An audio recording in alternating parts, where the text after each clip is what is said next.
지구의 모든 생명체는 대기 속에서 숨을 쉬며 살고 있습니다. 자연 상태에서 생기는 대기 오염원으로는 화산 폭발이나 산불, 모래 등에 의한 물질이지만 오늘날 화력발전소나 자동차 배기가스 등 인간의 활동으로 생긴 대기 오염 물질은 자연 정화의 한계를 넘어 우리의 생명까지 앗아가고 있죠. 대기 오염으로 인한 대규모 피해는 1952년 영국 런던에서 발생합니다. 당시 영국은 산업혁명으로 인해 인구가 도시로 몰리면서 수많은 공장과 난방 등에 엄청난 석탄이 사용되었으며 기온이 급격히 내려가는 12월 겨울, 기온 역전 현상으로 황화물이 안개와 결합, 약 일주일간 도시 전체가 스모그로 뒤덮이게 되는데요. 이로 인해 급성호흡기 질환과 질식 등으로 4천여 명이 사망하고 이후 만성 폐질환으로 인한 조기 사망자까지 총 10,000여 명의 인명피해를 낳게 됩니다. 60여 년이 흐른 지금 우리나라도 예외일 순 없습니다. 국내에서 발생하는 미세먼지 외에도 중국 공장지대에서 형성된 각종 오염물질이 유입되어 매년 숨막히는 봄날이 이어지고 있기 때문인데요. 공기 중에 떠도는 일반 부유물이 우리 몸에 들어왔을 때는 코털과 기관지 섬모 등에서 걸러지지만 미세먼지는 그대로 몸속으로 통과해 폐나 뇌까지 침투하기 때문에 건강과 생명을 위협하는 심각한 문제로 작용하고 있습니다. 2016년 환경성과지수 결과에 따르면 세계 180개국 가운데 우리나라 공기오염도는 173위, 초미세먼지 부문은 174위를 차지하는 불명예를 안게 되었는데요. 미세먼지. 지금이야 미세먼지라는 단어가 익숙하지만 불과 10여 년 전까지만 해도 존재하지 않던 이름이었습니다. 학술적인 표현으로는 입자상 물질이라고 하는데 사람들이 알아듣기 쉽도록 먼지라는 말로 사용하게 되었으며 1995년 환경정책기본법에 의한 100만 분의 1m 크기를 적용하면서 PM, 즉 미세라는 단어를 붙여 지금의 미세먼지라는 단어가 생겨났고요. 2013년 세계보건기구에서 미세먼지를 성명과 같은 1급 발암물질로 규정하면서 전 세계적으로 심각성이 커지게 되었습니다. 미세먼지의 크기별 분류를 보면 지름이 10마이크로미터는 미세먼지, 2.5 마이크로미터 이하는 초미세먼지, 1.0 마이크로미터 이하는 극초미세먼지로 나누고 있습니다. 그렇다면 우리나라에서는 미세먼지를 어떻게 관찰하며 질량을 측정하고 있을까요? 국립환경과학원 대기환경연구소의 옥상에는 중량 측정기와 자동 측정기가 설치되어 있습니다. 중량 측정기는 실제 대기 중에 미세먼지가 어느 정도의 질량으로 존재하는지 확인하기 위해 24시간 동안 필터에 미세먼지를 포집하여 무게를 잰 후 농도를 산출하게 되고요. 자동 측정기는 미세먼지를 펌프로 흡입해 그대로 실내로 유입시킨 후 여러 기기를 통해 성분을 분석하는데요. 미세먼지 안에 그 주요 성분으로는 이제 황산염, 질산염 등이 있고요. 그다음에 유기탄소, 또 원소탄소 이런 것들이 포함되어 있고 일부 이제 금속 성분들이 포함이 되어 있고요. 예를 들어서 황산염 같은 경우는 주로 이제 뭐 화력 발전에서 이제 배출되는 그런 물질에서 이제 만들어진 2차 생성 물질이고 질산염은 자동차의 배출 영향을 좀 많이 받고 또 뭐 유기탄소나 원소탄소 이런 그 탄소 성분들도 어떤 물질의 연소라든지 그런 그 자동차 등에서 배출될 수 있기 때문에 각각의 오염 물질의 농도 변동을 장기적으로 관찰을 하면 배출원의 영향이 어떻게 되는지를 이제 파악할 수 있는 그런 자료가 될 수 있습니다. 미세먼지. 개인의 노력으로 농도를 낮출 수 없다면 최대한 흡입하지 않도록 막는 길밖에 없겠죠. 외출 시 마스크를 꼭꼭 착용할 것을 강조하고 있지만 다 같은 마스크가 아니라는 사실. 미세먼지와 입자 크기가 가장 비슷하다는 토너 가루를 사용해 마스크 성능을 알아봤는데요. 일반 천 마스크와 미세먼지 마스크를 아크릴 구멍에 대고 토너 가루를 흡입했더니 일반 마스크는 얼굴에 닿는 면까지 새까맣게 변했고요. 반면 미세먼지 마스크의 안쪽 면은 상황이 확연히 다른 걸 확인할 수 있습니다. 입자가 작은 미세먼지를 차단하기 위해선 반드시 전용 마스크를 착용해야 한다는 사실 기억해야겠죠? 미세먼지 잡으러 내가 왔다. 일명 미세먼지 살수차입니다. 구제역 등의 전염병 발생 시 통제초소에서 통행 차량을 소독기로 분무하는 방법에서 착안한 방법인데요.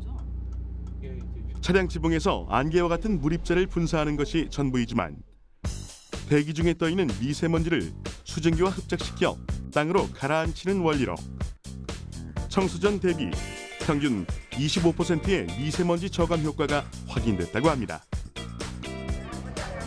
특히 도로변은 미세먼지 농도가 높아 보행하는 시민들이 그대로 노출되기 때문에 보다 쾌적한 환경을 만들 수 있지 않을까. 한번 기대해봐도 좋겠죠?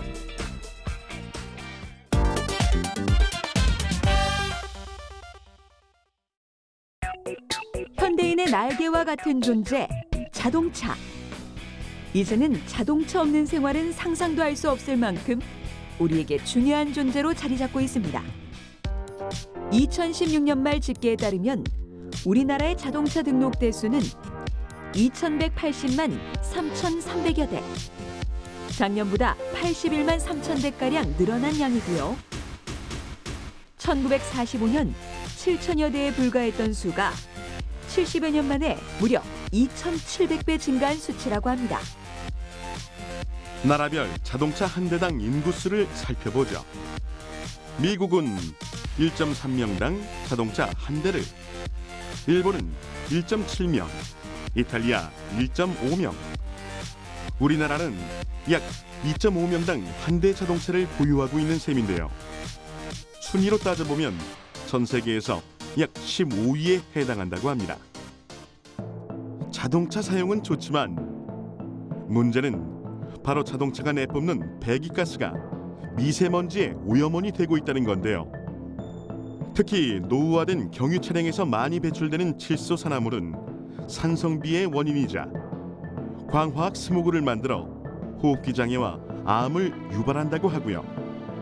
그 외에도 일산화탄소와 탄화수소 등을 배출해 대기를 오염하고 있습니다. 자동차와의 공생을 위해 배출가스를 규제하고 오염물질을 분석하는 곳. 현재 우리나라에서는 차대 동력계라는 실내 장비를 통해 차량별, 연료별, 연식별로 연료 사용량당 오염물질 배출량을 분석하여 대기에 얼마만큼의 양이 뿌려지고 있는지 예측하고 있는데요. 먼저 차량의 형상이나 무게, 타이어 종류 등의 실제 값을 입력한 후 도로 주행과 비슷한 환경을 만들기 위해 정지, 가속, 정속, 감속의 4가지 패턴을 롤러 위에서 그대로 재현해 오염물질을 채취합니다. 차량이 실제 주행할 때 받는 공기의 저항을 주기 위해 팬으로 바람을 일으키고요.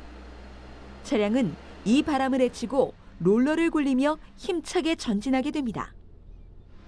배출가스 포집을 위해 관을 연결한 상태이기 때문에 뿜어져 나오는 가스의 모습은 볼 수 없지만 지금 저 관 속으로 엄청난 유해 물질들이 모여들고 있는 상황이라고 하는군요.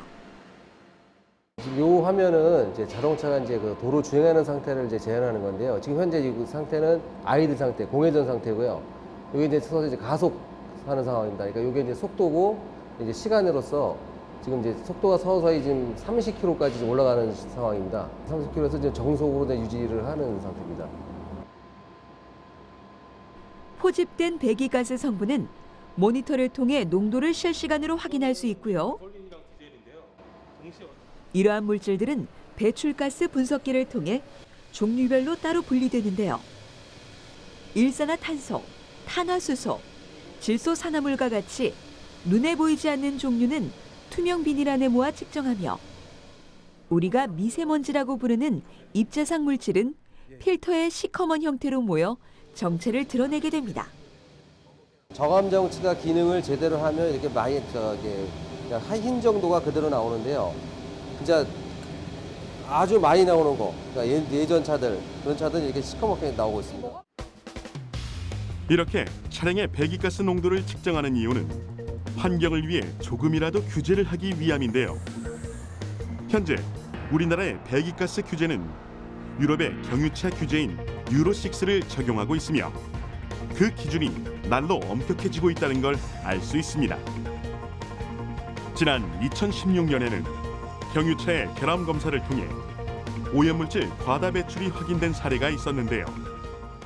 저희가 그 결함 확인 검사는 이제 그 운행 중인 차를 저희가 이제 정상적으로 사용한 차, 그러니까 제작사 추천한 타이어라든지 정비 점검을 제대로 했고, 그다음에 사고 이력이 없는 차를 대상으로 저희가 주행 거리가 5만에서 10만 킬로 사이에 있는 차를 수배를 해서 검사를 했는데요. 그 결과 T 차량은 입자상 물질과 질소 산화물 초과, S 차량은 입자상 물질 초과, Q 차량은 질소 산화물 초과로 리콜 시행 명령이 내려지기도 했습니다. 현재는 이처럼 실내에서 차대 동력기로 배출가스를 분석하고 있지만 실제 도로에서 배출되는 양이 많게는 7배 이상 높아지는 경우가 발생하기 때문에 올 9월부터 출시되는 경유차는 차량에 이동식 배출가스 측정 장치를 탑재해 실제 도로에서 주행 인증 시험을 거쳐야 하며 이러한 제도는 우리나라와 유럽연합에서 처음 시행될 예정이라고 합니다. 환경을 위해 자동차를 포기할 수도, 자동차를 위해 환경을 포기할 수도 없는 상황. 자동차 배기가스 규제 강화도 필요하지만 우리가 매일 미세먼지를 만들고 있다는 사실과 그 심각성을 인지하는 것부터 출발해야 할 것 같습니다.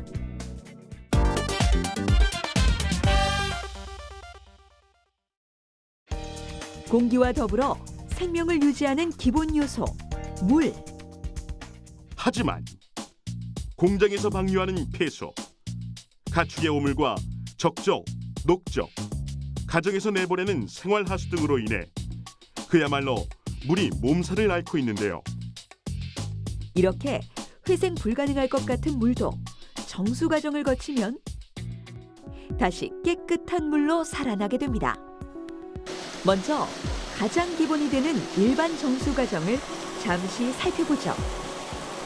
강물이나 댐에서 물을 끌어와 부유물들이 서로 잘 뭉쳐 침전될 수 있도록 약품을 섞어 가라앉게 하고요. 침전지에서 미처 제거되지 않은 미세한 입자를 걸러내는 여과 단계를 거쳐 마지막으로 미생물 살균을 위한 소독제 주입으로 수질을 관리하고 있습니다.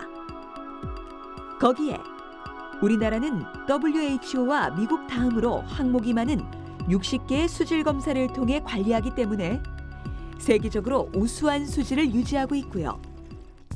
그 결과 핀란드, 캐나다, 뉴질랜드와 같은 청정 국가들과 함께 수질 지수 상위권을 차지하고 있습니다. 이렇게 안전성이 검증된 수돗물. 맨눈으로 보면 더없이 맑고 깨끗한 물이지만 그래도 바로 마시자니 뭔가 찝찝한 기분을 지울 수는 없는데요. 이거 정말 그냥 마셔도 안전할까요? 수돗물은 안전한 물이죠. 모두 안전한 물은 수질 기준을 충족하는 물이라고 볼 수가 있습니다.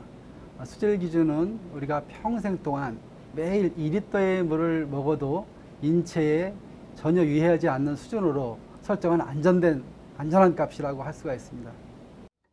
이렇게 안전한 물임에도 불구하고 정수 과정에서 혹시 놓쳤을지도 모를 빈틈까지 막기 위해 매일매일 물의 탁도, 색도, 잔류 염수 등을 또 한 번 검사를 거친다는 사실. 먼저 잔류 염소 측정 과정을 살펴볼까요? 물속에 염소량이 너무 많아도 염려되지만 완전히 사라져도 병원성 미생물이 번식할 수 있기 때문에 어느 정도의 염소량을 유지하는 것이 중요하다고 하는데요. 정수된 물을 가정의 수도꼭지에서 받는 순간까지 살아있는 염소 함유량은 소독 냄새를 거의 느끼지 못하는 수준인 리터당 0.1에서 0.3mg으로 유지하고 있고요. 또한 물에 함유되어 있는 미네랄에는 뼈와 치아를 튼튼하게 하는 칼슘이 포함되어 있어 성분 함량이 많을수록 좋지만 문제는 미네랄이 수도 배관을 통과하면서 배관벽에 이물질로 쌓여 금속 산화물을 만들 수 있기 때문에 미네랄 함량을 측정하는 적정법으로 물이 적색에서 청색으로 변하는 기준까지, 즉 미네랄 경도를 300에 맞추고 있습니다. 또한 먹는 물의 안전성 하면 중금속에 대한 걱정도 빼놓을 수 없죠. 시류에 플라즈마 광원을 분사시켜 발산되는 빛의 파장대별 세기를 측정하여 중금속의 종류와 그 원소의 극미량까지 측정할 수 있고요. 어떤 물질이 또 다른 물질에 흡착하는 작용을 이용해 물속에 포함된 유기화학 물질을 분리, 검출하기도 하는데요.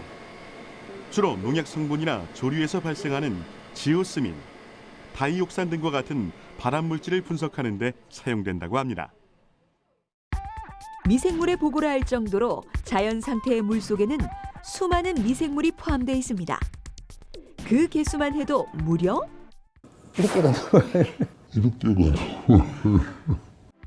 그 개수만 해도 무려 1억 개가 넘는 미생물 중에서도 대표적인 병원성 세균을 꼽자면 단연 살모넬라. 감염된 음식이나 물을 섭취하게 되면 고열, 설사, 구토 증세를 일으키고요. 또 세균성 이질 원인균인 쉬겔라는 2008년 파주의 한 요양원에서 2명의 사망자를 낳기도 했습니다. 이런 다양한 미생물의 주요 발원지는 다름 아닌 바로 우리 사람 안에 있다고 합니다. 관심의 대상으로 여기고 있는 미생물은 사람의 배변 활동 등에서 유래하고 있는 그런 분변성 미생물이 되겠습니다. 사람이 배변 활동으로 해서 그것이 자연으로 유출이 되고 하천이나 지하수로 유출이 되고 그것이 적정하게 처리되지 않고 이제 물로 유입이 되었을 때 이러한 미생물들은 주로 장염이라든지 식중독을 일으킬 수 있는 그런 미생물들이 되겠습니다. 병원성 세균을 포함한 1억 개 이상의 미생물을 일일이 관리하고 소독하는 것은 사실상 불가능하기 때문에 연구소에서는 지표 미생물을 선정해 처리하고 있는데요. 그 항목이 총대장균군과 대장균입니다. 검출은 효소기질 이용 시약을 사용하여 총대장균군이 분비하는 갈락토스 분해 효소에 의해 발색하는 원리를 이용하는데요. 한마디로 시료의 색 변화로 음성과 양성을 판정하는 것입니다.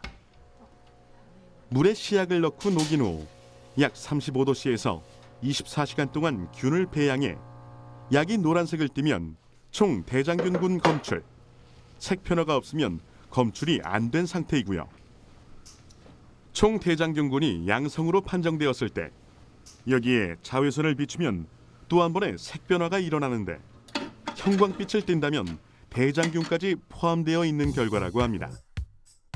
이러한 실험을 통해 총 대장균군이 검출된다면 다른 병원균이 검출될 가능성이 높기 때문에 오염의 지표가 되는 것이죠. 지구의 소중한 자원 물. 결국엔 우리가 마시고 배출하고 오염시킨 물을 다시 또 우리가 마시게 된다는 사실. 물을 위해 우리가 할 수 있는 첫 번째 실천은 절약하는 것, 그리고 생활 폐수를 줄이는 것. 우리 모두 깨끗한 물 만들기에 동참하자고요.